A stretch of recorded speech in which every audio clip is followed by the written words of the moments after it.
Sir Owaisi कह रहे हैं कि सीमांचल की ज्यादा सीटें हम जीतेंगे और थर्ड फ्रंट बनेंगे बिहार में। भैया ऐसा है, ओवैसी साहब मेरे मित्र हैं, लेकिन मेरा उनको सुझाव है बिना मांगा हुआ कि आप हैदराबाद संभालिए, हैदराबाद अपना किला बचाइए, बेकार सीमांचल में आकर और कंफ्यूजन पैदा मत कीजिए। अगर आप हैदराबाद अपना संभाल लिए होते, अगर तेलंगाना में मुसलमानों का भला कर दिए होते तो यही बढ़िया होता। बंगाल में चुनाव हो रहा था तो यहाँ पर आईएसएफ के लोग ओवैसी साहब रहे थे, लेकिन सारे मुसलमानों ने कहा नहीं भाई, हम लोग को टीएमसी पर भरोसा है, हम लोग को भाजपा से लड़ाई, हम लोग को इस सब चक्कर में नहीं पड़ना है। आईएसएफ और ओवैसी साहब कुछ वहां नहीं कर सके। इस बार सीमांचल के मुसलमान वो गलती नहीं करेंगे जो 2020 में हुआ है। ओवैसी साहब का सम्मान है, बहुत बढ़िया तकरीर करते हैं, पढ़े लिखे व्यक्ति हैं, लेकिन उनको हैदराबाद में रहने दीजिए। सीमांचल के नेता, सीमांचल के रहनुमा जो जिनको रहनुमाई करनी है वो सीमांचल का बेटा होना चाहिए। हैदराबाद से आकर सीमांचल में नया नेता। एनडीए और महागठबंधन में मुस्लिमों को भागीदारी नहीं दी गई आपके अंदर, और आप मंच में आके डायरेक्ट भाषण देते हैं, यहाँ के लोकल नेता से नहीं मिलते हैं, ये आपके ऊपर आरोप लगाते हैं। मेरे भाई, हमसे ज्यादा कोई अगर लोकल नेता से मिला हो तो बिहार में आप पूरा खोज के बताइए।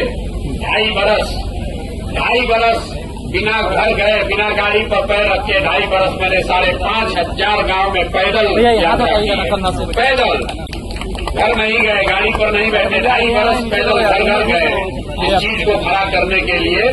तो आपको उसमें अगर एटीट्यूड दिख रहा है, यहाँ दूसरा सब नेता आएगा हेलीकॉप्टर से, हम गाड़ी से चलते हैं और हमारे पार्टी के साथी भी गाड़ी से चलते हैं जो जनसुराज देता है, और दूसरे नेता अपने हेलीकॉप्टर भी चलता है और जो टिकट लेने जा रहा है उससे 1 करोड़ 2 करोड़ रुपया ले रहा है और कहता है कि हेलीकॉप्टर की खर्चा के लिए पैसा लिए हैं।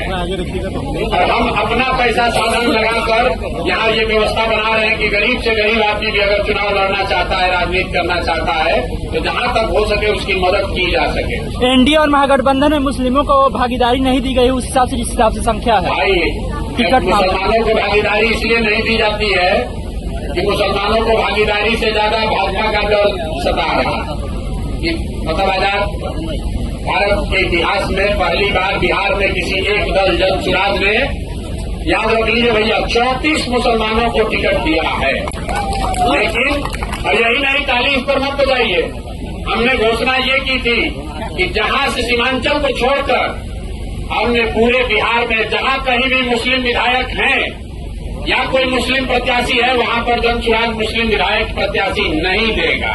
तो हम लोगों ने वहां पर मुसलमानों को लड़ाया है जहां आपकी संख्या है, लेकिन कोई मुस्लिम विधायक पहले से नहीं है, कोई दूसरे दल का मुस्लिम प्रत्याशी नहीं है, ताकि कल होकर कोई इल्जाम न लगाए कि भैया ये मुस्लिम प्रत्याशी खड़ा करके इन्होंने वोट बांटा है।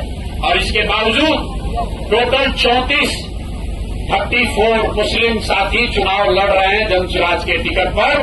आज तक कोई एक दल ऐसा नहीं हुआ जिसने 34 मुसलमानों को टिकट दिया हो। लेकिन यहाँ पर जो हमारे विरोधी होगा कोई, तो कहेगा 34 को इसलिए दिए हैं कि हम लोग का वोट काटना चाहते हैं। तो मुसलमानों के साथ दिक्कत ये है कि आपको पूछे तो दिक्कत, आपको न पूछे तो दिक्कत।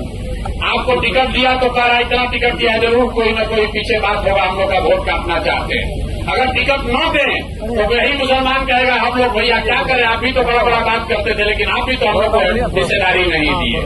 तो मेरे भाई, ये आपका शक हम पर नहीं है, ये आपका शक अपने आप पर है। पिछले 25-30 साल में मुसलमानों को भाजपा का डर दिखा कर इतना डरा दिया गया है कि आपको जो आदमी आता है उस पर आपको शक ही होता है, आपको अपने आप पर भी शक होता है। जहां आपकी 90,000 1 लाख आबादी है, वहां चुनाव लड़ने जीतने में भी आपको शक होता है। इसीलिए मैंने यही बात कही, जिस दिन आप भाजपा का डर अपने मन से हटा देंगे, अपने आप आपकी आधी समस्या खत्म हो जाएगी। और उसी प्रयास में जनसुराज लगा हुआ है, आप आज मानिए या कल मानिए, प्रधान जी कितने चलना आपको है जनसुराज में ही। आपको लिख के दे देते हैं, आप 1-2 साल समय ले सकते हैं, लेकिन चलना आपको जनसुराज में ही है, क्योंकि जीतेगा जनसुराज ही, जीतेगा जनसुराज ही। आपको तय करना है भाई, और मेरा कोई अहंकार नहीं है। हमने आपको पहले कहा कि पैगंबर साहब ने क्या बताया है ईमानदारी से किया गया जद्दोजहद कभी बेकार नहीं जा सकता है। हम लोग ईमानदारी से प्रयास कर रहे हैं। जीतेगा जनसुराज ही आपको तय करना है। आप अभी कंधा लगाइएगा तो जरूर हमारी लड़ाई थोड़ी आसान हो जाएगी, लेकिन अगर आपने कंधा नहीं भी लगाया, हम पर भरोसा नहीं भी किया, तो भी आपसे कोई शिकवा शिकायत नहीं है। बिहार जीतने के बाद फिर से आएंगे, लेकिन जब अगली बार आएंगे तो आपसे हर्जाना भी वसूलेंगे। हम शाकाहारी आदमी हैं, जीत कर आएंगे तो आपसे जीत का सेवई भी खाएंगे और आपका हाथ पकड़कर बिठा दिया चला जाएगा।